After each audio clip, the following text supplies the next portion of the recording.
All right.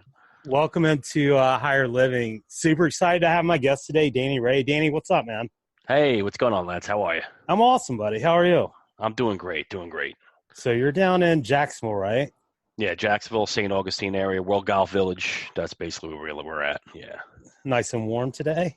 It's telling you, man. It's in the 90s, humidity. I mean, you walk out to the mailbox and you're dripping by the time you get back to your front door. So I hear you. summer's here in Florida. I hear you. Summer's Exactly. Winters. It doesn't get that cold in the winter, though, does it? In Jacksonville?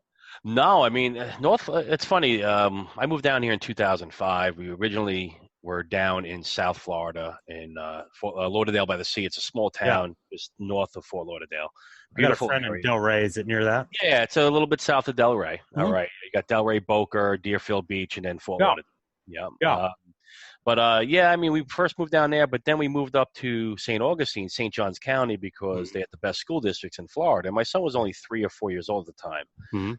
We moved up here, but I think go back what you said, North Florida, we're about 30, 40 miles south of Georgia. So in the wintertime, we got like 3 seasons, which is really cool. That being is cool. Northeast, because I enjoy the T-shirt when it's 35 to 40 degrees sometimes. I'm with you. I am with you, brother. I got a convertible, and my top will be down if it's like if it's 40 like degrees, even right? like low, 39. upper 40s. Yeah, I can crank the heat. 50 for sure, man. Side windows and you're good to go, right? Yeah, absolutely. It's funny because in the wintertime, I'll roll around with a T-shirt on, and there's people, I mean, when it hits 55. Flip-flops, shorts, I'm with you. Yeah, people down here, they got mittens on, they got scarves around their head, and it's 50.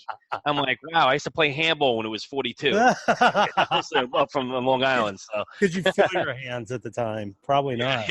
Yeah. Right. Yeah, man. So I grew up on Long Island, and one of the cool distinctions that we just talked about offline is you worked at what 2 firms? Yeah, back in 1993, 94, I was a cold caller at Stratton Oakmont, which you guys know the movie Wolf of Wall Street, Jordan Belfort. I basically learned my sales techniques from him back then as a young, I was only 21 years old.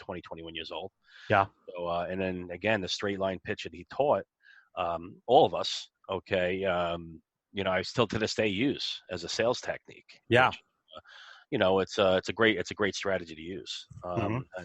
And I was a cold caller there. I didn't get my license until I went to another firm. Okay, which is a story behind this. I'll go briefly lay in the story. I had a friend of mine from high school that disappeared off the face of the earth for like 6-7 months. And he came back one day, drove up in front of my house, 21 years old, had a brand new Corvette, had a knot in his pocket, like probably 10 grand in cash. And I was like, what are you doing? What are you doing? What's going on with you? Dude, that's bowling, man. Yeah, he was bowling. So he basically told me, just study for the Series 7, pass the test. I'm like, listen, man, I put my pants leg one leg at a time on just like you. We both go to the bathroom standing up. Okay, so whatever you're doing, I can do. Yeah. So lo and behold, it didn't really work out going with them. That's the person that worked at Sterling Foster and everything else. So I went another direction with Stratton Oakmont. And again, I used to make that drive from Rocky Point, which is about 7 miles east of Port Jefferson. I would drive out to Lake Success every day, which is pretty far in Long Island. I mean, with traffic in the morning. And I was a cold caller there. And then I think what happened, my car broke down. I couldn't make it to work anymore. So then I went to my friend who pulled up in front of my house in the Corvette, and I said, listen, I want to get this done. I want to be licensed. And he actually got me a meeting with the owner of Sterling Foster. Okay. And that's Boiler Room, right? That's Boiler Room. Yeah. So that's the movie Boiler Rooms. Yeah. So what happened was he said, I got you an interview, but it's with the owner. Now, you got to understand, so I'm 21 years old, 21 years old, wet behind the ears. Yeah. And I'm going to sit with a multimillionaire. I was just years before that, I was building block wall poles in Long Island for Arthur Edwards. Yeah. I mean, I was a laborer guy, with a young child. So he got me an interview with the owner. And I had to sit in front of him, and I had to close the owner, and I did. And he hired me because their biggest belief, and you remember it in the movie when Ben Affleck's sitting there in the conference room. We don't hire brokers; we train new ones. Yeah, that was their motto. They never hired people that worked outside of that place. So if you got hired at Sterling Foster, you were you didn't know anything. They treat you. They brought you in. They trained you their way. You weren't at Merrill Lynch and Payne Prudential. Weber, Yeah, you weren't at Payne Weber and Goldman Sachs and say, "Yeah, come over here." No, it didn't work that way. Yeah. So I started as a cold caller in sales with Stratton Oakmont, learned the straight line pitch, and then I got licensed representative at Sterling Foster, which is J.P. Marlin in the movie Boiler Room. Yes. Which one went down first of the two firms? Well, Stratton, was the epitome of what they call a microcap chop shop back then. Yeah. Okay. It was a small cap firm, manipulated their securities. Now, again, when you're 21 years old, you don't know this. Sure. But now, looking back, I know exactly what they were doing. Stratton was a lot more money. They were around a lot longer. I mean, Sterling Foster was here and gone in 2.5 years before the Feds literally raided the place. I was there when it happened. I mean, they rolled in with, I would say about 10 FBI agents and about 25, 30 secretaries, where they would come in, they say, put the phones down, stay by your desk. They'd roll over to you. They'd take your business card with a box, take everything out of your desk in a box. They would staple a business card to whatever they had on top. They put it down, and the secretary would come in and haul your box out. And again, there was hundreds of brokers there. Yeah. So it was a whole day thing. So I was there when the poo hit the fan, so to say. And the thing about that was we were sold such the dream. Seriously, we were sold. I mean, we're early 20s. We're some of the guys, and they were making $100,000 a year, 21 years old, driving extravagant cars, going on vacations. So we were completely sold a dream. So even at that point, with the Feds rolling in and making the cover of the Wall Street Journal and nothing good, we still believed that we weren't going anywhere. That's how gleaming green a lot of us were back in early 20s. I love it, man. Yeah. So you were pretty much Giovanni Ribisi without not the one that ratted, but having the friends show up with a nice car, you weren't running. Pretty much. I mean, the funny thing about, and I won't mention the name, but I know the person that played the real person that had the casino in his basement and everything. Yeah. Yeah. All right. Giovanni Ribisi was that's the character, but the person that worked, there didn't have a work ethic, didn't really do a lot of business. Like Ribisi was a guy that was hardworking. So getting after like a Giovanni Ribisi. I worked very hard, worked 12 hours a day, just trying to be great at what I did. And it was definitely I would never change anything. It was a very exciting part of my life back then. It taught me how to think. Because I mean the motivational meetings on a daily basis and really set the tone and laid the foundation on how I overcome adversity whenever adversity comes in my life, and how I just roll a water drop off the back. It bounces off of me, like rubber bullets. It's. Well, tell me more about that, because that's one of the driving things, and what I'm doing with this podcast. But what did you learn there? Because obviously it was a tumultuous time in your life, but how did that teach you? What did you learn? Well, set aside the best sales experience I could ever have, which I bring today, but what I learned about that whole thing was, first and foremost, know what you're getting involved with. Okay, don't take somebody's word for it. Nothing's as hot as sliced bread or the new thing. And just I remember one thing when I left those firms, I was at Sterling until the bow was hitting the iceberg. You know what I mean? I stayed there because I thought, wow, look at all these accounts I'm going to have. Everybody's leaving. I mean, if they salvage anything, look at all these accounts I'm going to have. So I stayed there until literally the water was coming over the bow before I bailed. But then I went to the real world, and we realized that we weren't getting $2 rips, $3 rips stocks, and you're only making 2.5% to 5%. So I had to adjust to that world where, remember, I got my license. I only knew what Sterling Foster or Stratton told me. I didn't. What's 5% markup? What is that? I didn't even know what that was. So going to transition into the real world was something that was something that took a little bit of time, because then you're raising money, and you're buying stock for people, so you're not really making the money you used to. So it was something where you had to go pretty much and reinvent the whole way you learn and do business that way. But it's definitely was a learning experience. I would never change it for the world because it's really embedded in my DNA today, as far as working hard, work ethic, the right way to think, things of that. That's what I take from that point back then. As far as what they were doing behind the scenes, I don't advocate that one bit. But the sales experience is second to none. I mean, to this day, I see sales guys to this day, sales trainers that couldn't pin a doc. You couldn't find couldn't find a bar with a roadmap and a tour guide. I mean, they're just watered down motivational books, and they make it into a salesperson. But nothing like they used to be. It's not even close. Yeah. No, there's no doubt. I mean, and my first sales job was New England Financial. I had a 663 in life and health, but I mean, that was I was 99. I had a finance degree. I'd interned at Merrill in college for free, just for the resume. Yeah. And then, paying wherever everybody out of school is nah, you don't have any experience. You don't have any experience, whatever. Yeah. Went and worked at a bank. I mean, dude, you've seen Office Space that. That's my experience of work.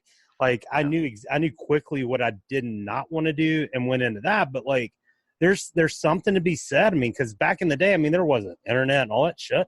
I mean, it was a phone and a phone book, man. I remember. After it, man. It's crazy. It's not that long ago, Yeah, I remember when my working day would consist of two phones on my desk with 40-foot phone cords on each phone. Mm-hmm. And I would have 2 stacks of Dun & Bradstreets. I would say probably about 500, 2 stacks of 500.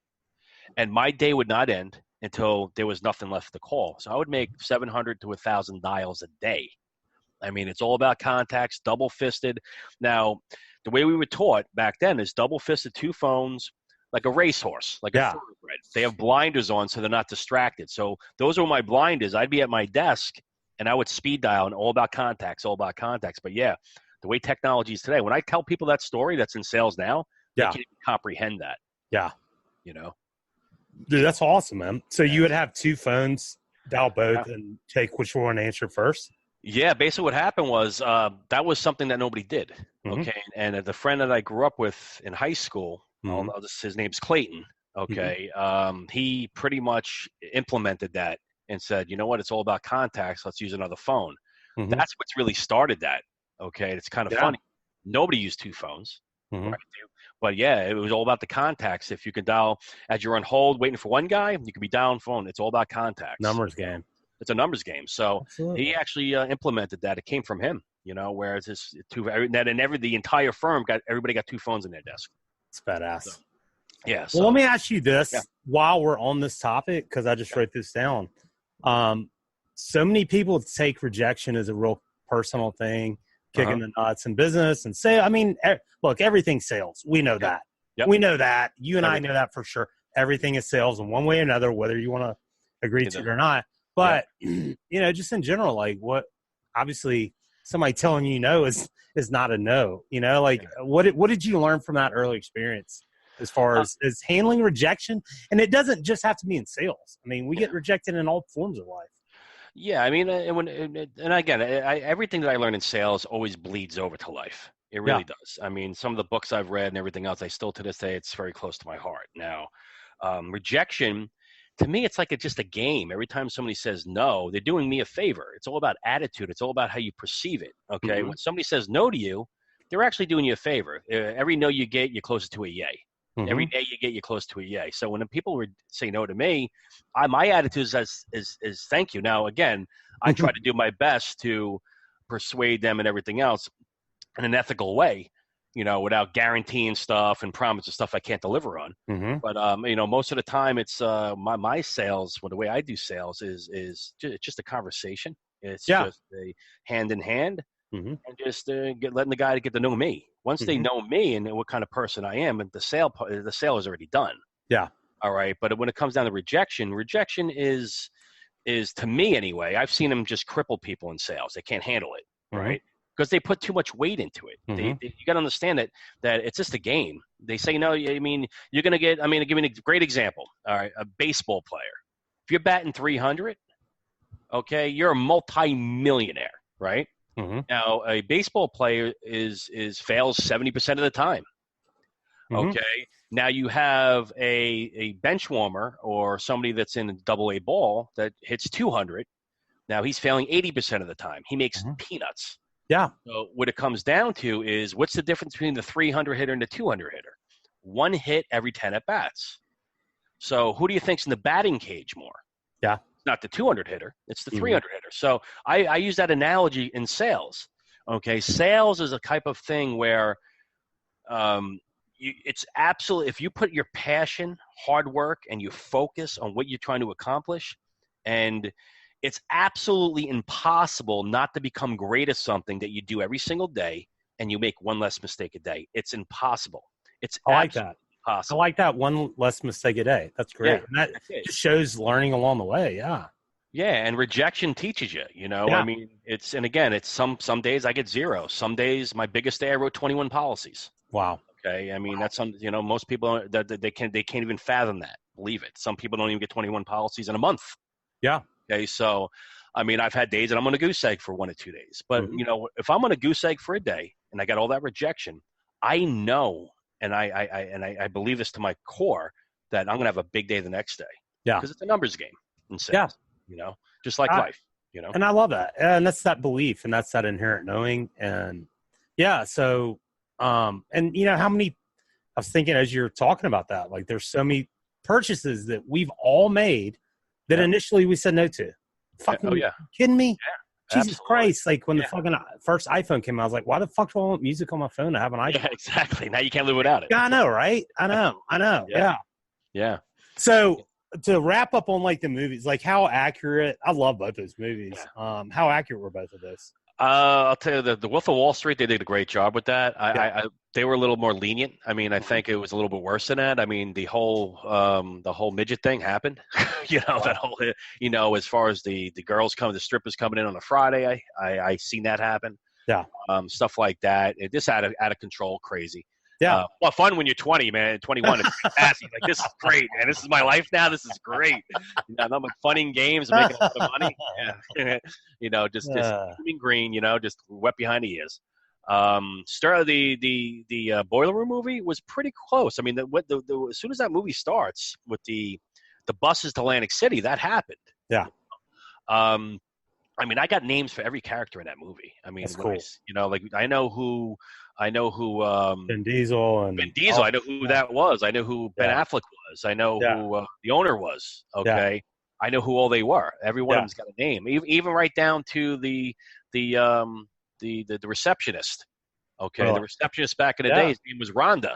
Looked just like, it's crazy. It's really crazy how that came back. But they're pretty close, man. I mean, as far as there was some things like the whole sell the ticket thing at the end of the movie with Jeannie Rhonda, that didn't happen. There was a little bit of Hollywood in that. Mm-hmm. But as far as the movie overall, I mean, right down to some of the stuff they said. As far as that they definitely got their hands on the sales. Like, I know the person that had the real casino in his basement sold the screenplay to somebody else. So they had access to all those scripts and everything else. So they were pretty accurate. That's cool, man. Yeah. So you were one of 2 people, right, that worked at both of them. Yes, I was. That's pretty cool, man. Yeah, I mean, Sterling was a place where they did not hire brokers. They only bred within. It was only the only way you really got in there is if you knew somebody that worked there. And it was, and their biggest thing about when they trained and they recruited was recruit within. That was their motto. And every month they'd want you to bring one of your friends, change one of your friends' life, bring them in. So that was their motto. So there was only 2 people there, one being one of them.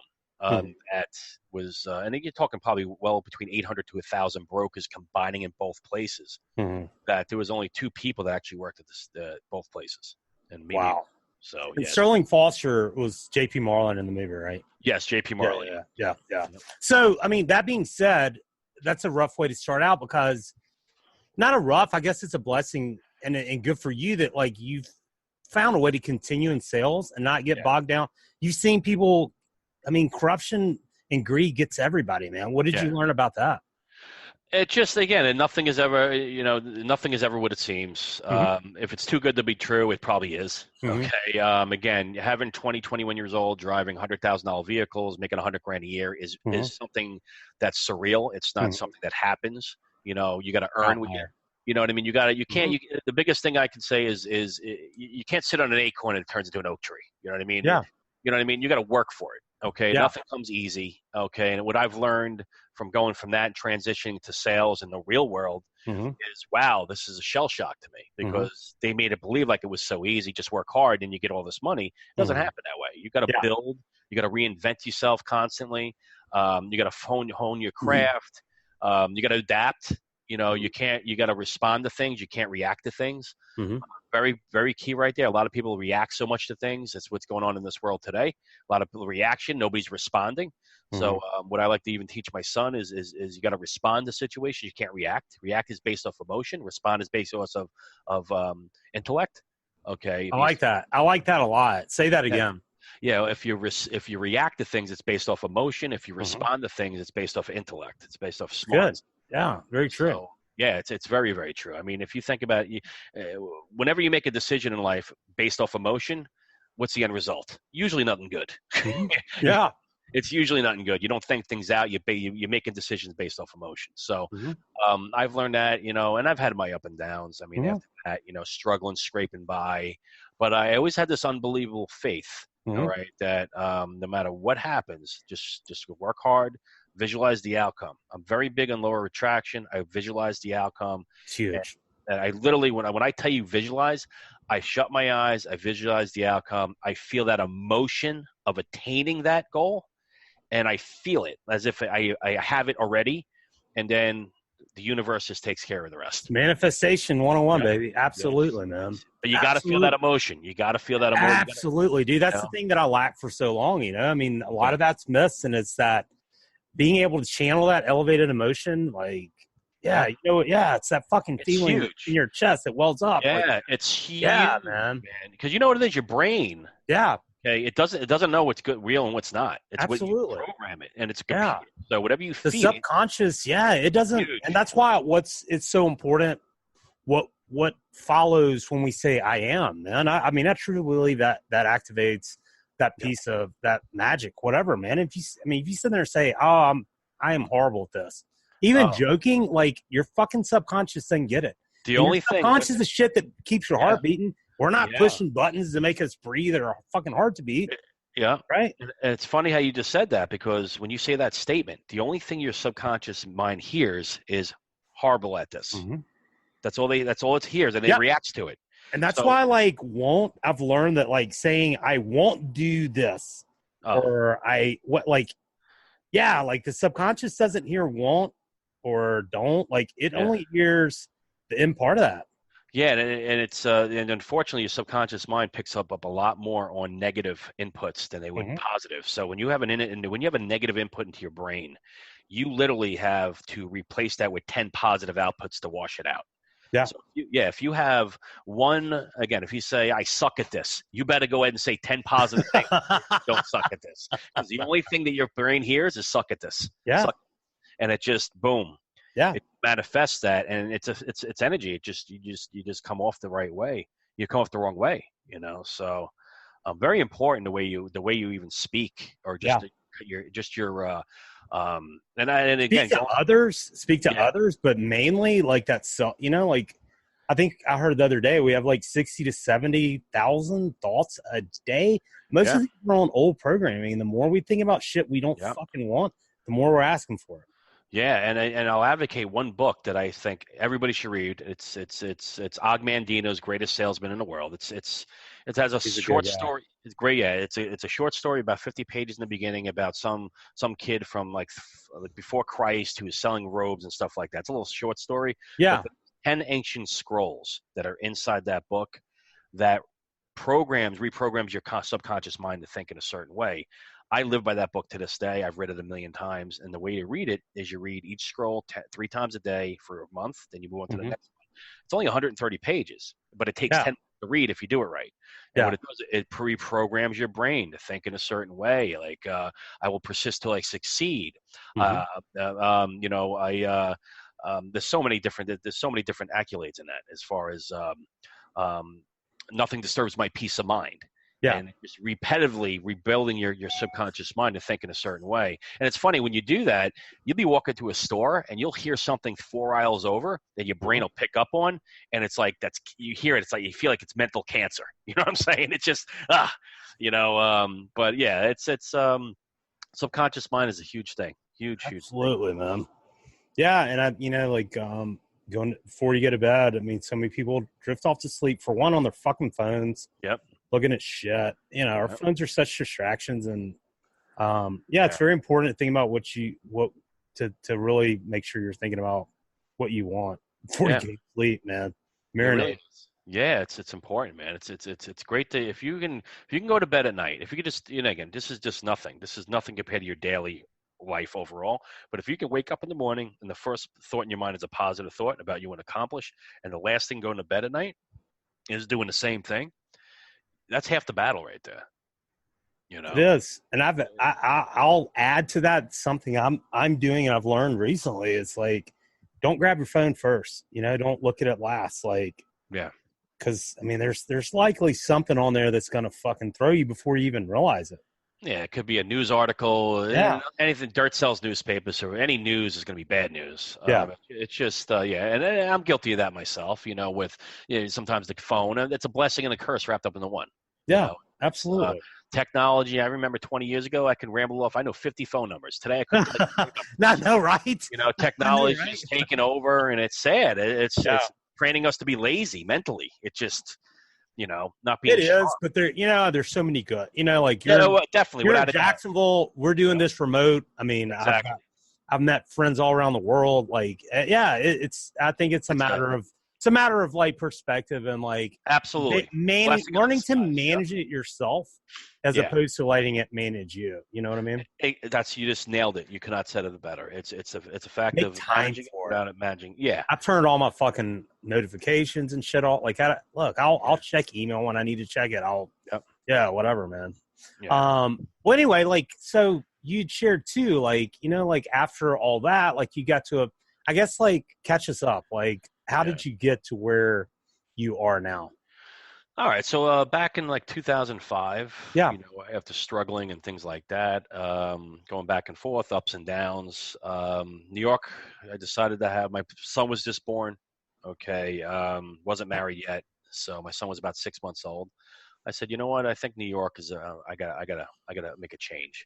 So came down to Florida. I had a friend that was down there or down here at the time that got me involved with private equity, raising money for small companies, getting paid stocks, so on and so forth. So we did that. I remember leaving New York in 2005, July 28th. I remember it like it was yesterday. Wow. Okay. And my 2002 Trailblazer. All right. Jumped in my car, packed it almost to the ceiling with my stuff, with $300 in my pocket. Wow. And I drove to Florida with $300 in my pocket. Okay. And it came down. I remember the first week I was down there, I made 25 grand. That was down. Dude. So it was badass.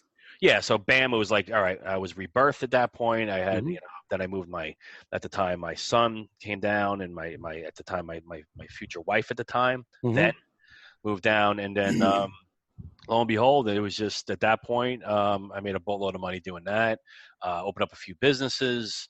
In 2006, 2007, I was also consulting, doing corporate finance. I had a company, Startup Pulse, and also Get Exposed Media, which were marketing companies, digital signage, where nobody had digital signage.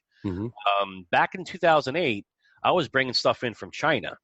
Nobody had digital signage. You didn't go into airports and see digital signage everywhere. Okay. You didn't go into fast food places. Now they have digital signage as their menu. They can change it by clicking a button. Yeah. I was doing that back then before everybody else was doing it. So at that point, I was doing very well. It was ups and downs of business. And I was getting vendors up and down the East Coast. Lo and behold, when the 2008 happened, the financial debacle that happened with the mortgage crisis and the market just getting crushed. 90% of my business was small business owners. Those are the first ones to get hit. Yeah. So I literally left work or my office on a Friday. Things are great. Came back in Monday, things just stopped. Really? Just stopped. It was quick, man. It was really, really fast. Because what happened was the banks was taking everybody's credit lines away. Mm-hmm. I mean, I remember having $300,000 in lines of credit that, with probably like 30 grand in balances. Okay, where they would just take away the credit right down to what I owed. So all that leverage, all that flexibility that I thought I had was gone in a snap. All right. Wow. Now that took a few days, obviously, but if I remember it now, it almost felt like I left on a Friday, came back on a Monday, everything was at a gridlock stop. That was it. So took so I lost my businesses there. I obviously at that point businesses. Yeah, I had the digital signage Starter Pulse was Starter Pulse stations where you can plug your phone in and charge them. Okay, on the fly, 10-minute charge. Yeah. So what it was these. I had these kiosks that had a 32 to a 42-inch screen on the top of them. So when you went ahead and charged your phone, you were forced to sit there for 10 minutes and watch ads. Gotcha. Okay, so that's cool. Yeah. Yeah. So each one of those machines would make $1,000 in revenue. The beauty of it is I can sit home with a laptop and change the ads. There was really cool. It was really the cash flow was just the margins were just off the chain. Mm-hmm. So, but to make a long story short, I got caught with inventory. I had a shipment come in from China that got seized by the U.S. Customs Border Patrol. They took about $300,000 shipment, and I didn't have intellectual property rights because I had logos on the machine, which China, the people over in China just put them in there. I didn't agree to it. They just did it to make me happy so I could buy more. When little did they know, it screwed me. So the end result was I went through a divorce. I lost everything. Okay. And started trading a little bit again, and doing day trading and stuff like that. But 2012, 2013, I was in debt almost $1 million. Interest payments on that debt was about $6,000-7,000 a month. And it was just got to a certain point where I was like, I can't do this. This is just insanity. So I talked to an attorney and an accountant. They said, listen, dude, you're 40 years old. All right. 39, 40 years old. Just hit the reset button, man. Okay. Just do a bankruptcy. Just do it. Yeah. Lo and behold, I did it. And within 3 months, I was debt free, started from scratch again. Okay. It was a little humbling to do that coming from where I used to come from. Sure. And that's when I was like, you know what, I gotta switch gears, man. I can't be, the ups and downs are killing me. Just having a lot of money and then being broke, then having a lot of money and then being broke. It was just the ups and downs. It wasn't healthy for me. So I made a decision to go ahead and I need stability. I remember I was on the floor. I prayed to God. I'm like, God, I don't know what you want me to do. Okay, but I just want stability in my life. And lo and behold, I already had my license. Okay, I just got my insurance license, and SelectQuote called me. Now I don't even remember putting my resume online. Yeah. Okay, but they called me out of nowhere. Yeah, we found your resume. I'm like, okay, telesales. All right, telesales. That's what I did. That's what I do. And lo and behold, they went through 3 interviews, closed them, and within 12 months, I was one of the top 3 agents out of 250 agents. It's awesome. All telesales. And then, after a few years, after being there, one of the top agents, and in the Jacksonville office, I was the top agent. Yeah. Right. But they had a few all around the country. But the June of 2017, I made a decision to go, you know what? I mean, I could do this on my own and make 4 or 5 times more money. Yeah. And that's when I left and I became an independent. And that's it. That's the rest is history. I mean, I work every day. Pinnacle Quote, that's my company. That's the one that's really growing leaps and bounds on a daily basis. So, but a lot of adversity, man. A lot of it's funny coming from Rocky Point, New York, Long Island boy. Maybe half a year college education. To all the adversity and the experiences until I am now, where life is good.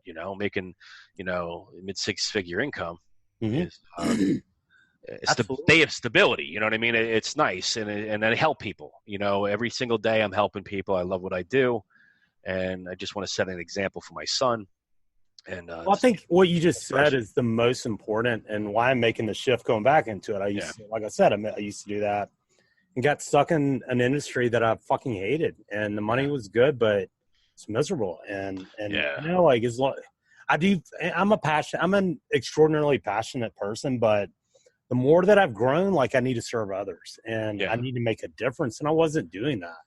So you like feel hollow. Yeah. why life insurance to you? Like what's fulfilling to you about it? Fulfilling to me is I've witnessed the pain of people losing a loved one, and God, whatever your religion is, okay, we have this intuition in us where we can handle mourning. People die. That's just a circle Sure. of life, okay. But when if you give an example, if you have a primary breadwinner that passes away and they got kids, a wife, all right, they're financially screwed. Yeah. Now, intuition tells us, human nature tells us, they can handle the mourning. That's a natural part of human life, is people dying and handling that mourning. Mm-hmm. But when you tap into the financial burden of it, where you have a single mom. Now, I am emotionally wrapped to this because my mother was I got raised by a single mom.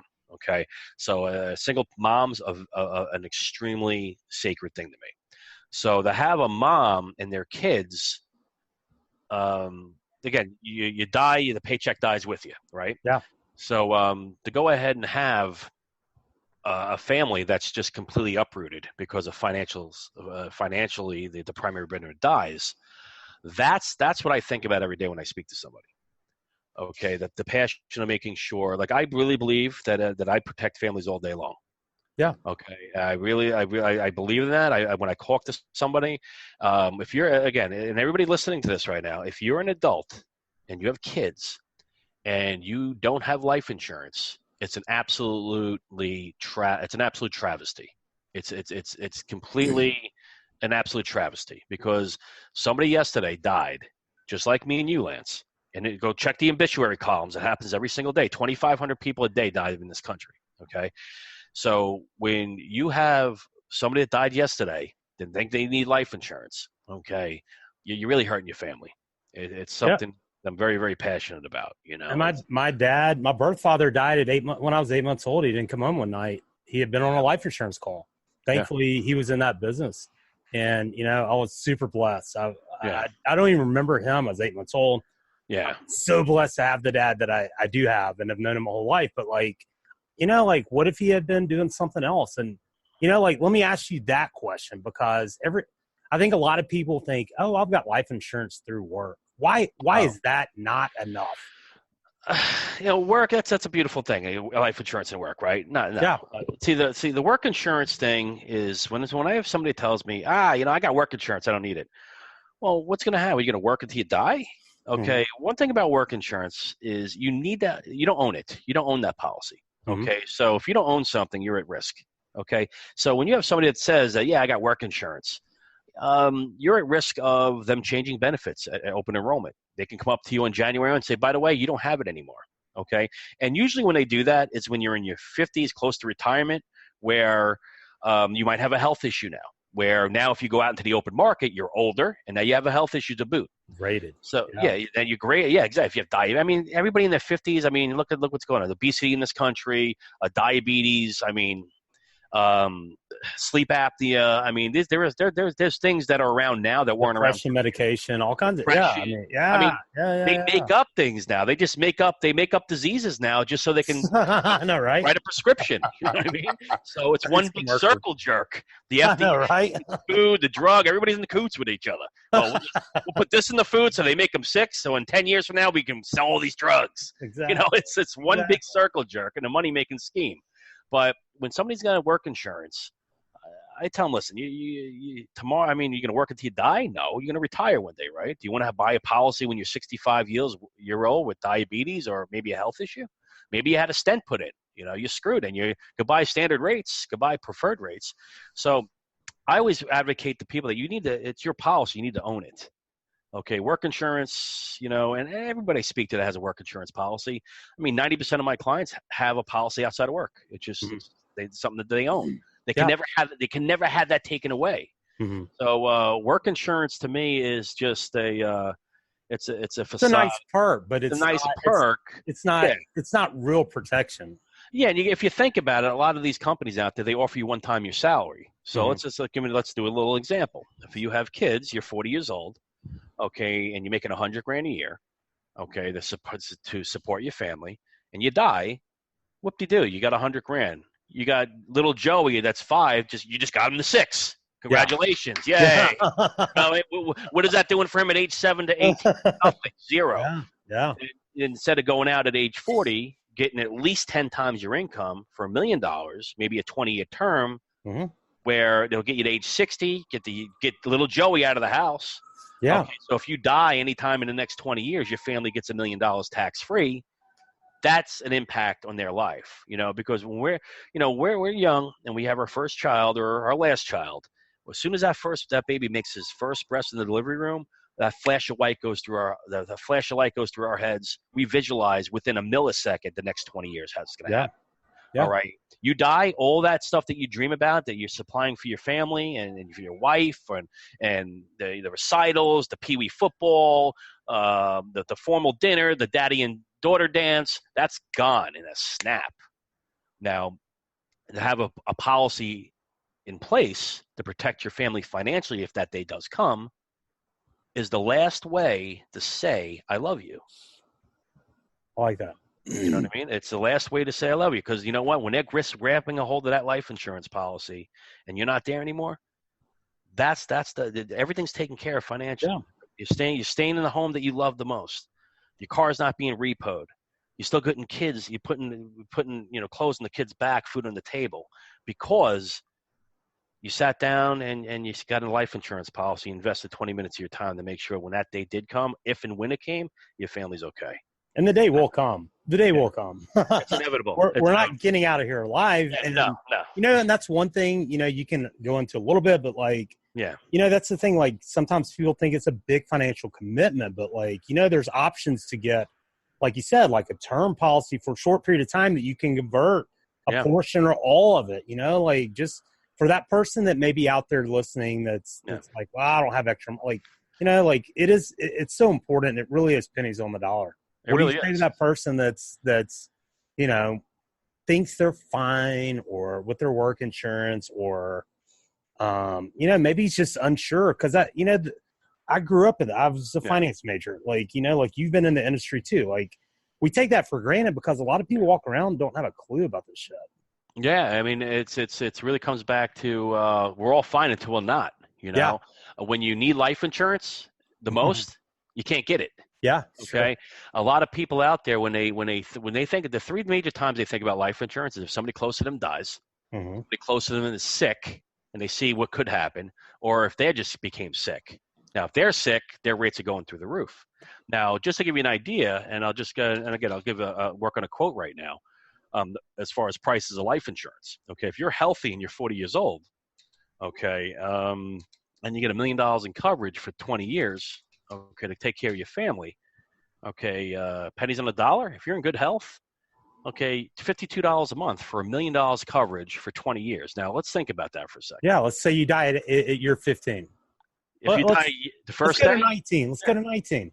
It is pennies on the dollar. How much would you pay him? Yeah, I mean, say that one more time. So what's the question? Let's say someone died. You get a 20-year term. Yeah. And let's say they die at year 19. Year 19? Okay. Yeah. Their family get $1 million tax-free. Their total outlay to that policy at year 19 is $11,773 that they paid over 19 years. Yeah, there you go. The family gets $1 million tax-free. Okay, so you think about it this: for $50 a month, your cable bill is $300, your cell phone bill is $150. These are all luxuries. Your car insurance is $250. That's in Florida. If you live in New York, it's $500 a month. Wow. Okay, depending on an average family, that is. So I mean, you pay for all these things: the insurance for your phone in case you break it, insurance for your car in case somebody hits you, but you won't spend $51 to protect your most valuable asset in your world is your family. Yep. So I mean, it's an absolute travesty. You're talking about $1.60 a day. And how much money do we piss away?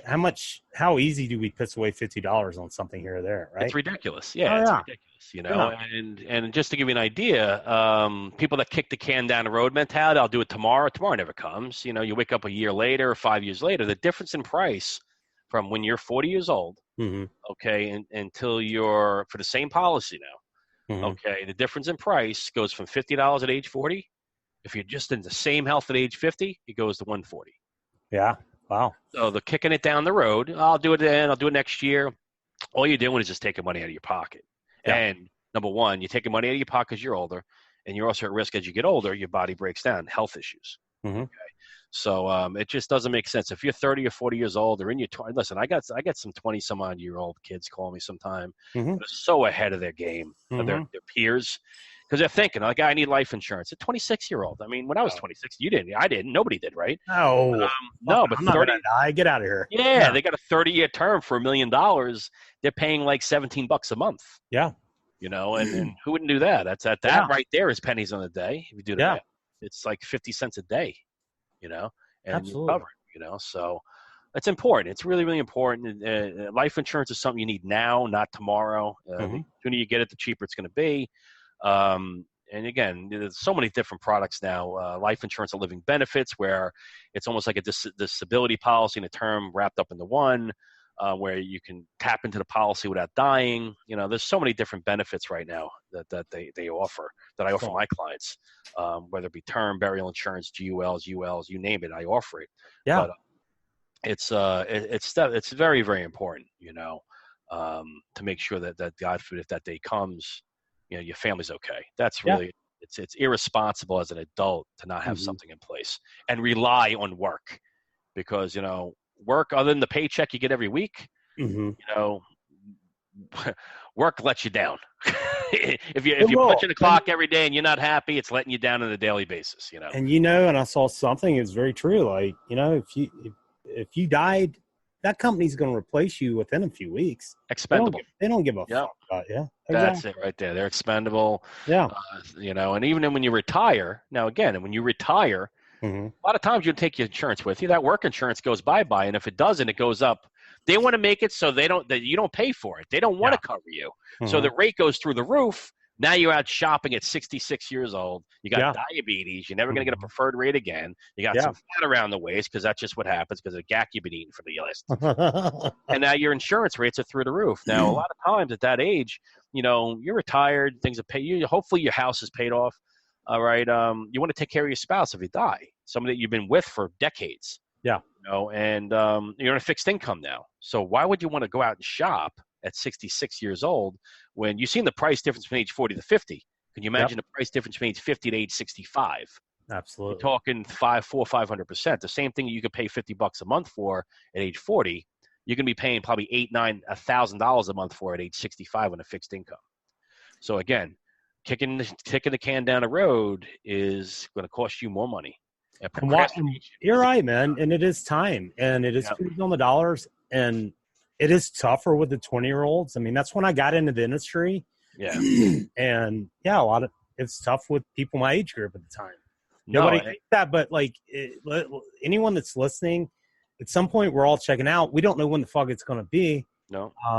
And the longer you wait, it will cost you more, or you won't be able to get it.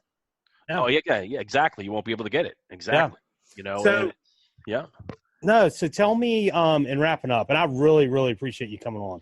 What a cool story, man. For someone that's maybe listening to this, that's, curious or wants to find out more, like, how do they get in touch with you and what's involved? Like, is just a phone call, like you talk to them? Yeah. I mean, literally, it's so simplistic that they don't even know they get life insurance when they talk to me. Okay. Yeah. Basically, you go to Pinnacle Quote. There are two ways you can do this. You go to pinnaclequote.com. You click on Get a Quote. I mean, literally, you'll see rates within not even minutes, seconds. Okay. Then if you want to talk to them, make sure that those are the rates that you qualify for. You fill out the form.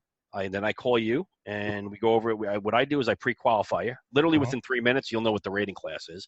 Okay. Now, again, people out there think that insurance is one size fits all. It's not. Life insurance is tailor-made for your particular profile, your health history, medications, family history, build. I mean, there's a lot more into it than just needs. How much money you need, and usually it's a multiple of income if you're young and you have kids. But basically what happens is the way it goes with a client is they initiate contact with me. And again, I'm licensed in 49 states. So anybody in the country can call me, but Hawaii, the reason why I'm not in Hawaii is because I don't want to write policies at 3 a.m. Just not interested. That's the only, because I would. I got that Marine mentality, man. I never leave a man behind, and I never was in the service because I had asthma. They didn't let me. But I have that mentality. If I think somebody in Hawaii, I know they're looking for life insurance, and it's 2:45 in the morning, I'm gonna peel myself off the mattress and call them. Yeah. Yeah, make a long story short, so they initiate contact with me. When I get them on the phone, most of the policies I write are 15 minutes. 20 Yeah. minutes if you have questions. Mhm. I hold you by the hand. I walk you through the entire process. I qualify it by asking you about 30 questions right in a row. Okay. Yes or no answers. I get through that within 3 minutes, unless, of course, you got multiple health issues. Mhm. Okay. Then at that point, we shop. I shop you to over 50 insurance companies. It's great. And with a click of a button, I know what the best rates are based off your profile. Now, if you have diabetes, I know Mhm. where to put you. If you got Mhm. CPAP machine, sleep apnea, I know where to put you. If you have MS, multiple sclerosis, I know the carrier that specializes in that. Whatever your health impairment is or not, I know where to put you. Okay, it's that's the whole thing right there. Going to your local State Farm or your Allstate to get life insurance, you're just going to pay 40% higher, and they're not lenient in That was underwriting. the next question. Yeah, I mean, don't get me wrong. State Farm, I love them to death. Great on auto and home, love them. But Mhm. as far as life insurance, they're 40% higher than the average rates out there. Yeah. Okay, so that's the key right there. It's like the best thing to do is this: when you if you need your transmission fixed, you're not bringing it to a muffler shop. Okay, you're Yeah. not bringing it you're not bringing it to the oil change shop. You bring it to a specialist. Mhm. Pinnacle Quote, I'm a life insurance specialist. So whatever your life insurance you're looking for, I can find it for you, the best rate, best carrier, and I pretty much guarantee it. Now, Mhm. I don't sell them price, I sell them product. Mhm. So when I speak to a client on the phone, I give them options. I never try to Mhm. do I never do the hard sell ever. It's Mhm. give them educating, give them options, Mhm. let them pick and choose. Listen, they know what they need more than me telling them what they need, right? Mhm. So if I just lead them down the path of realizing what they really need, and then they make the decision. So What it's if someone's even just curious? Like, could they get in touch with you just to find out more? absolutely. I Okay. mean, again, with somebody calls you, I'm all about giving options and educating. I mean, you'd be Mhm. shocked at how many people call me, whether Mhm. it's about getting life insurance or just knowing how to get involved with the industry. Mhm. Where I'll sit on the phone with somebody for an hour just to make sure that they don't go over the speed bumps and the potholes I did years ago. Yeah. If I can go ahead and show like if somebody, a young agent, if they call me up, and I mentored a few, where I can make sure that the path they go down is smooth with no Mhm. potholes, where it makes Mhm. their job easier, where it makes them successful.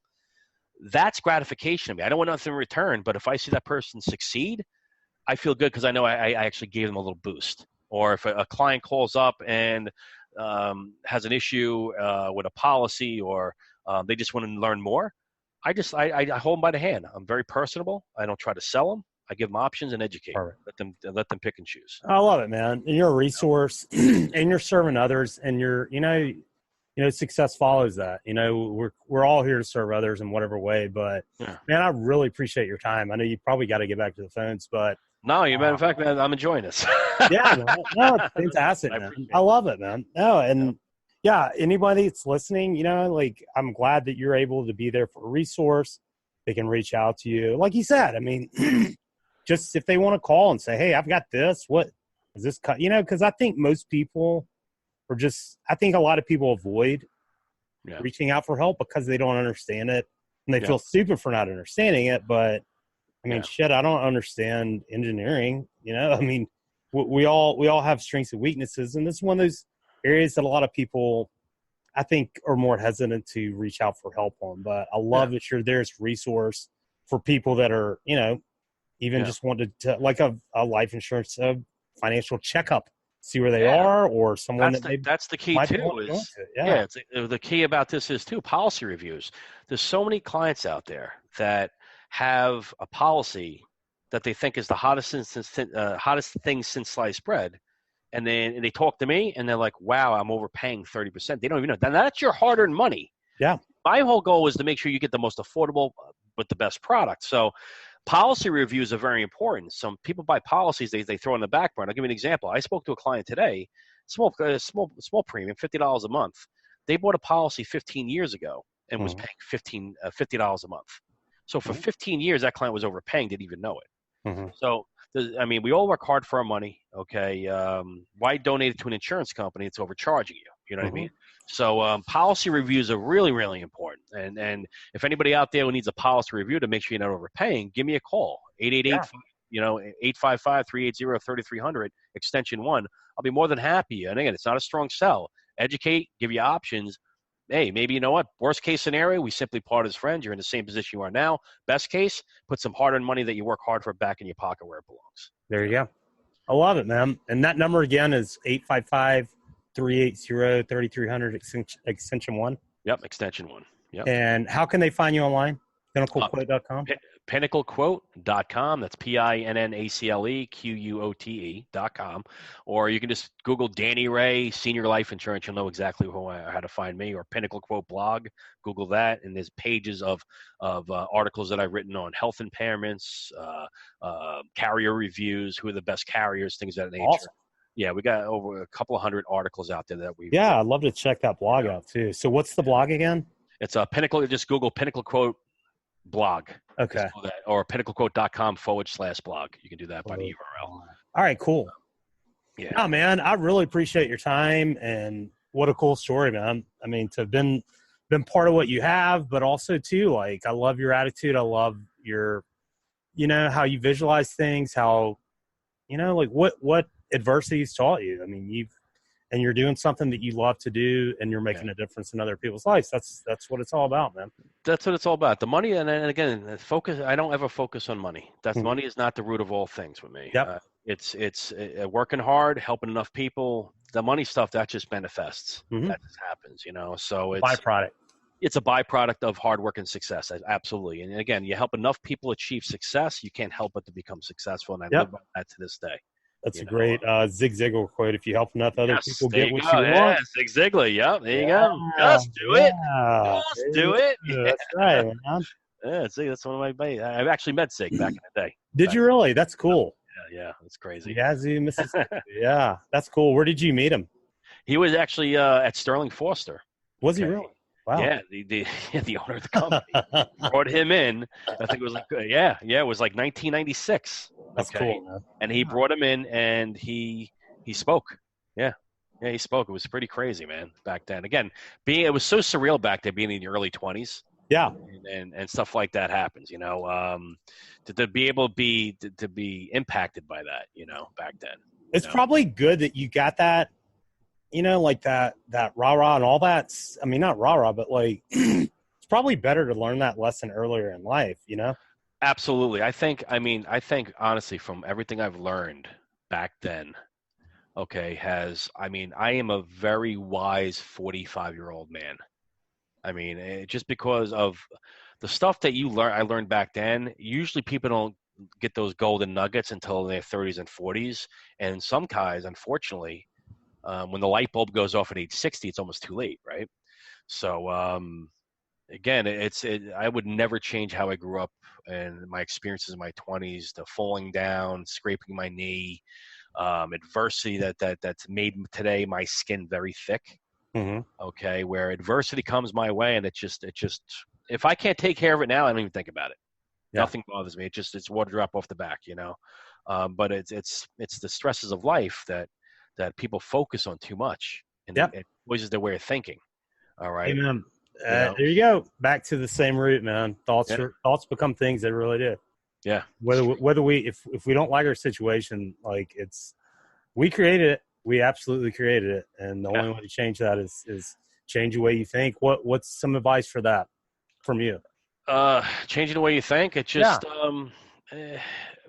knowledge, man. Just reading positive things. Mm-hmm. It's funny. This is free right here. I mean, whenever I'm down in life in the past, whenever I was not depressed, I'm never really depressed. But when I'm like searching for answers, it's amazing what a little Google search and a quote. Yeah. Now, it's amazing, dude. It really is. This is a golden tool right here. When you're got something going on in your life and you need some inspiration, just do a simple Google search about the topic you're thinking about and quote. And you'll have a whole array of quotes, positive quotes, just to feed your brain. Love it. Go to the library. You don't need to go to Amazon. Just pick up your phone, do a simple Google search, with anything, relationships, anything in life. Yeah. Okay. Just do a simple Google search and the topic you're pertaining to, and just put quote, and you'll get all the positive quotes of people that battled through and through. But man, it's adversity, man, is just just be a battling ram.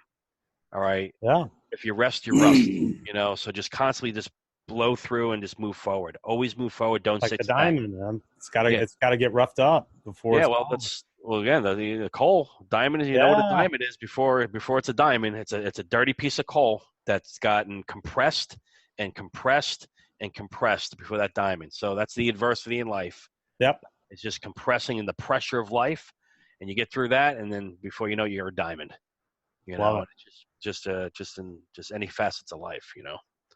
But, awesome, man. Once again, thank you so much, man. What a great story. I love your energy. I love what you're doing. And just tell us again, phone number and how people can get in touch with you, because what you're doing is important. Yeah, it's pinnaclequote.com. That's my website. Okay. You can Google Pinnacle Quote and you'll find out who we are. My direct line is 855-380-3300 extension 1. Simple Google search, Danny Ray, Senior Life Insurance. You'll know exactly how to get in touch with us. We have a really good presence on the web. Okay. So yeah, I mean, anything you need, if you need a quote, you don't want to talk to anybody, that's fine too. Just go to the website, pinnaclequote.com, click on get a quote, and it's literally, you'll see rates within 30 seconds. Awesome. Okay. So is there like a form they can fill out or just a couple questions they answer? Yeah, basically, if you went to the website, you click on Instant Quote right on the home page. It'll ask you state, because every state is different. Yeah. Certain products aren't available. State, health class, preferred plus, preferred, regular plus, regular. That's the top 4 rates. Mm-hmm. They'll ask you to put your date of birth in. Mm-hmm. Okay, no impertinent information whatsoever. You can just put your first name in if you like, and your last initial. So it's just basically your birth date, your gender, whether you're a tobacco user or not. Mm-hmm. Type of insurance you're looking for, term, whole life, GUL, and if you don't know, just I'll reach out to you and I'll explain them all, and just so you know exactly what product that you want, and face amount. The face amount online, you can go anywhere from $50,000 up to $10 million. And Sweet. if you want more than $10 million, just call me, and I have carriers for that. Just the quote system won't give you that. Awesome.